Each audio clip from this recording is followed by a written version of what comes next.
Hey, it's Kelly with RV Wholesalers. Today I'm going to do a walk around on a Puma by Palomino. It's the 31QBBH.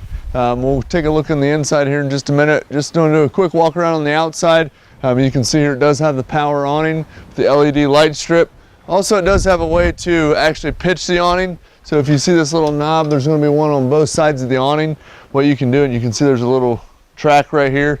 All you're going to do is, once the awning is extended, you're going to push in, and then once you get it set to where you want it pitched wise, then you can go ahead and tighten that knob up, and that'll allow to give a little bit of pitch for the water to run off a little bit easier. You can see right back here, you are going to have a full outside kitchen. It is nice as well because it does have the higher door, so you can walk under. Obviously, if it's raining and what have you, pretty much meets up right with the side of the awning, so you can stay out of the weather. And again, I'm pretty tall, about 6'4". Go underneath here without any issues. So you can see that it's going to have a cooktop here. It's going to have a full sink, hot and cold water here. Microwave. This is a 50 amp coach, 50 amp service, so you will be able to utilize the microwave inside and out. Has one AC. It is prepped for two. If you always want to add one, you're more than welcome to do that. You're going to see it has a little dorm refrigerator here. This one is going to be just the 110 refrigerator. Storage here. You're going to have power stabilizer jacks. You're going to have 4 stabilizer jacks. You're going to have 1 on each corner. These are just for stabilizing the coach. So movement when you're on the inside. You're not going to level a coach with it, change a tire, anything like that. You'll level with blocks or boards underneath the tires left to right. You'll use the jack on the front, the tongue jack, to level it front to back, okay? So these jacks, just hit the extend button. Those will lower down. Once they hit the ground, just firm it up with just a couple touches, just to firm it up once it does hit the ground, and you're good to go. You're gonna have a quick LP connect here for your cooktop. So the little line right there, that just runs right off the propane tanks on the front. All LED lighting throughout, so you can see a switch right there. And then all your lights are going to have a switch on the actual light itself as well. You're gonna see here you do have a TV hookup on the outside, bracket, hookup, receptacle, outside shower, hot and cold water. This is gonna be your black tank flush. We'll get to this on the other side, but you'll screw a garden hose in there, flushes out the inside of the tank. Large entry grab handle. It is gonna have the nice solid steps here that go all the way to the ground on the main entry. So all that does just goes up, and then these pins just pull out to unlatch it. And you can extend the legs if you're on uneven ground, what have you. Over here, you're gonna see you do have the outside speakers, one there, one here. This is gonna be the vent for your stove. Your water heater right here, you're gonna have, this is gonna be a gas electric DSI water heater. So the first thing you're gonna wanna do after the coach has been winterized, you're gonna pull up on this pressure release valve, leave that open, and allow that the water to come up. Once it starts pouring the water out, close that, and then you can go ahead and fire it up either on electric or gas. The gas switch is on the inside.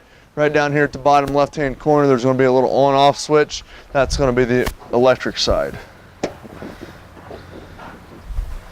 Right here to my right, you're going to see a little cap. This is going to be your freshwater fill. So anytime you're running off of a pump, so if you go to the campground or you're boondocking and they don't have water hookup at the actual campground, what you're going to do is you're going to fill this onboard tank, and what you're going to do is use your pump to pressurize the system. Right underneath there, you're going to have the drain for your freshwater tank. Now, anytime they have water hookup at the site, you're not going to use this. You're just going to screw it in to the other side, and it'll pressurize the system for you. This is going to be the exhaust for the furnace. So if you're ever wondering, hey, is the furnace operating? Does it function properly? Just wave your hand close to that. That'll be blowing hot air immediately, okay? You can see right up here, you're gonna have your TV antenna. You're gonna have your switch for your front 2 jacks there. The switch that I showed you in the back, that's gonna be for the rear jacks. See, here's your 50 amp power cord. This will come with the unit.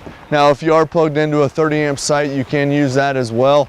You're just going to get an adapter to convert 50 down to 30 amps. And then if you're hooked to a 30 amp site, you can only run one air, one microwave at a time, things like that. 12 volt deep cycle battery. Got your power tongue jack here. The battery will trickle charge anytime you're plugged in and anytime you're plugged into your tow vehicle if it's ran hot. It's going to have two 20-pound propane bottles here. It's going to have an auto changeover regulator, so you can see the arrows pointing to that side, pointing to this side. The color will be red when the propane is empty. It'll be green when you have gas, okay? What you're gonna wanna do when you get to your campsite, open up both bottles. You're gonna make sure that those are both wide open. And then what you're gonna do is, whatever side you're wanting to point to first, that's the tank it's gonna pull from first, essentially. So if it's pointing this way, it's gonna pull from this tank. If this is red in the morning, what'll happen is that it will actually mean this tank ran out of gas. Now you won't know it on the inside because this is an auto changeover regulator, so it's gonna automatically switch over and pull from this tank. But with that showing red, you know this tank ran out. So what you're gonna do is turn it this way, shut this bottle off, pull it off, go get it filled up, then you just go back and forth, switching from each tank, okay? 12-volt power tongue jack there with a light on the front. There's a little rubber grommet on the top of it. Right here, you can pull that out. That's gonna be the manual override. If you ever get in a pinch and it breaks, you can still crank it up and down. You can see right over here, you're gonna have the Galley valve right there. So you can see that, and I'll show you on the back how to operate them. A little bit of storage here. Main slide out, bunk slide out. Right back here is gonna be the spot for your 50-amp cord. So you just flip that in there, and then it threads on with a little plastic nut there. And there's gonna be a little blue indicator light here to let you know that you are getting power from the supply. If they have water hookup where you're going, all you're gonna do is take your garden hose, screw it into here. Always make sure you use a water pressure regulator right here at the camper, at the water source, one of the two, just to make sure that the water going into the coach is reduced down to about 45 PSI, okay? Now right down here, you're gonna see your sewer connection. So the front one up here is gonna be the same way. That's just the galley, which is your sink. This is gonna be your sinks and shower in the bathroom. This one's gonna be your toilet, okay? So the black valve, they're open right now. Push them in to close them. So if you're camping, obviously these are closed, your cap's on, you're filling up your tanks, okay? Go to dump your tanks after you're getting ready to head home for the weekend, pull into the dump station, you're gonna screw your sewer hose on there, put the other end in the hole, come over here, pull your black tank. That's gonna be just your toilet. Let that run through depending on how full it is, maybe a couple minutes, 5 minutes, 3 minutes, what have you. And then while that's open, after it's ran through, that spot on the other side where it says black tank flush, you're gonna screw the garden hose in there, turn that on while this is still open. That's gonna spray inside the tank, clean off all the sensors, the waste, toilet papers, what have you. Let that run for a couple more minutes, shut the water off, unscrew it, come over here, shut that, then you're gonna pull your gray valve. That's gonna finish rinsing out your sewer hose. Let that run through until empty, close it, take your sewer hose off, put your cap back on, good to go. Then a lot of people will store their sewer hose in the bumper, the end caps, pull that out, store your sewer hose in there. Cable and satellite hookup here. You can see those are labeled right there for you. Cable left, satellite right. Full-size spare. It is prepped for a backup camera, Furion backup camera or observation camera. Has a roof ladder if you need to get up there and do maintenance, what have you. Wouldn't recommend watching a NASCAR race up there, but you can get up there, walk around with no problems for maintenance. We'll go in here and check out the inside.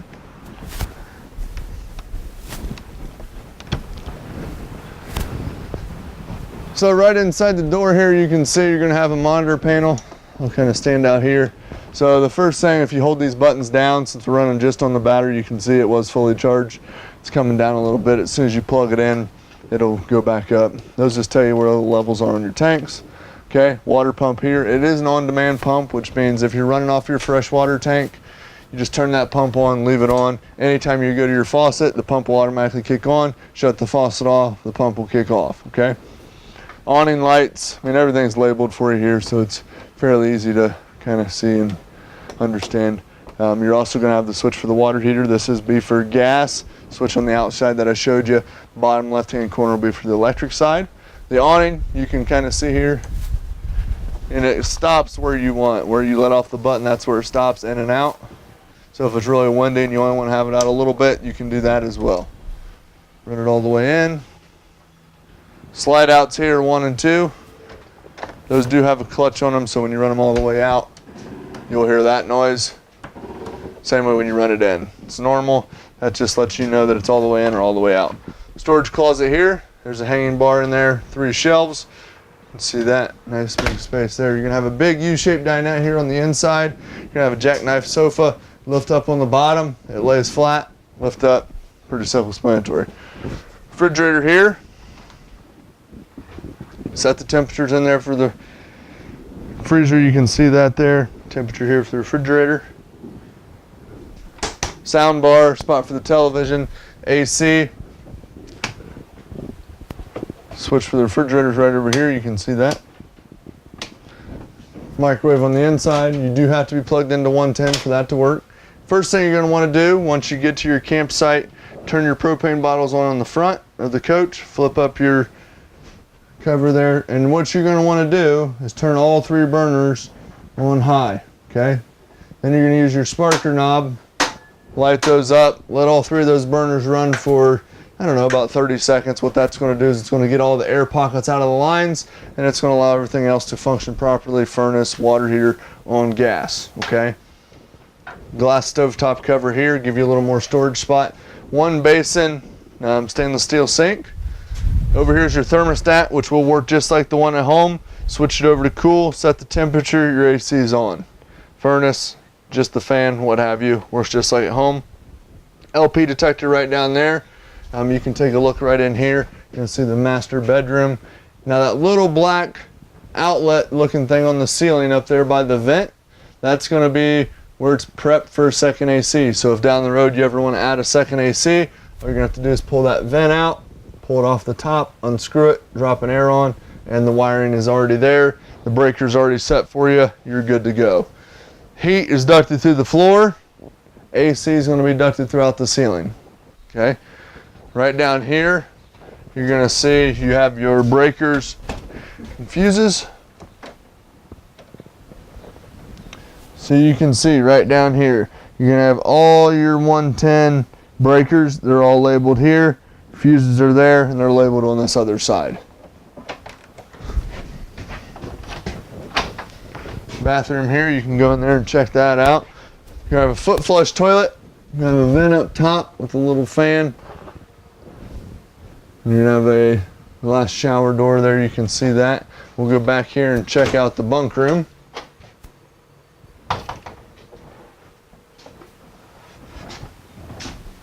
Alright, you can see back here, obviously it does have a place where you can pin the bunk up, so if the kids want to sit back here, play video games, what have you, the ladder will come out. It does have a USB charging station right here, you can see that. Very, very nice feature. A little spot back here as well for storage. If you have any questions at all, don't hesitate to give us a ring at 877-877-4494. Thanks a lot and have a great day.